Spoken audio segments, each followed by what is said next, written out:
আমি কিন্তু ভোটে দাঁড়াই গেলাম, অবশেষে মামার কিন্তু মার্কা ঘোষণা হয়ে গেল। মামার মার্কা হয়ে গেল সাপ মার্কা। ওই উন্নয়নের মার্কা, হয় জনগণের মার্কা,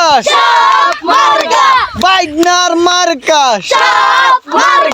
বাইকনাদের মার্কা। যারা ভালোবাসো আমাকে ভোট দিবেন মামাকে, যারা ভালোবাসো আমাকে ভোট দিবেন মামাকে। সবাই দিবা মামা ভোট।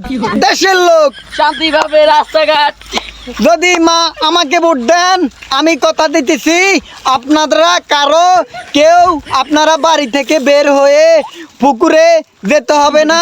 আপনাদের বাড়িঘাট সব কিছু আমি পুকুরে ভরে দিব, এবং কি আপনাদের রাস্তাঘাট সব কিছু আমি কেটে একদম খাল খাল করে দিব। তো সবাই মামাকে ভোট দিবেন। মামার মার্কা, ওই সাপ মার্কা দিলে ভোট। রাস্তাঘাট হবে, খাল। আরে সাপ মার্কা দিলে